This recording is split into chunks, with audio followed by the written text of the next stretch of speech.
Welcome back here at City Hall. Joining me is City Councillor Rob Miyashiro. Thanks for joining us here on Go. Well, thank you, Jeannette. Yeah, absolutely. Okay, so it was a shorter City Council meeting this week. Let's jump right into it. Actually, something very interesting that happened over the weekend was a roundtable discussion with Immigrant Services, and we're talking about some of the Syrian refugees coming and joining us here in Lethbridge. Right, so we're expecting a possible large number of people from Syria coming over here to settle. Lethbridge Family Services is doing a capacity assessment in Lethbridge to determine, number one, how many people we could take, and secondarily, I guess, is what can we do to help them?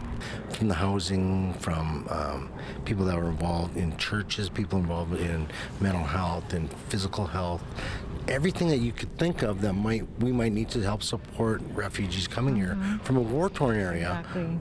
And so that was the first of 3 sessions. And the third one will be with the public. So the public can come and say, okay, so what's this all about?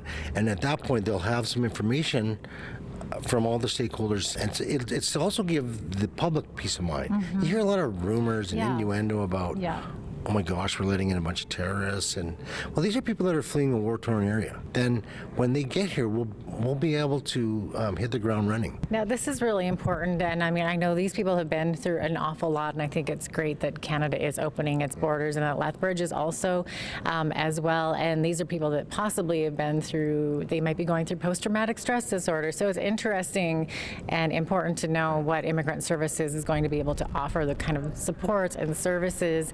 Do you know how soon these people are coming? I don't, and I think that's one thing that the community is going to be really careful of. Let's make sure that we're going to do this right, so that they don't come and we add more crisis to their lives. Do you have any idea how the number of people that are coming? The first grouping of people would be about in the 60 to 80 range, and then as the community could take on more, I think we're going to take on as many as we can. Right.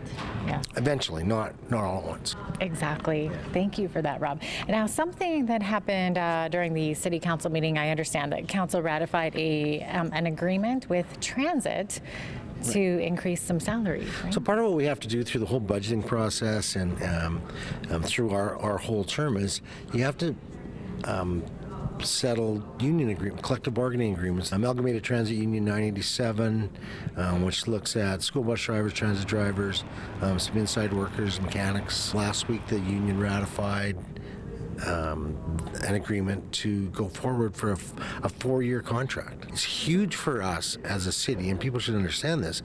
It gives us 4 years of labor peace. That means for 4 years, we can work with transit. The drivers don't have to worry about a contract. They can provide great service to our community, and we don't have to worry about a strike. No one wants a transit strike.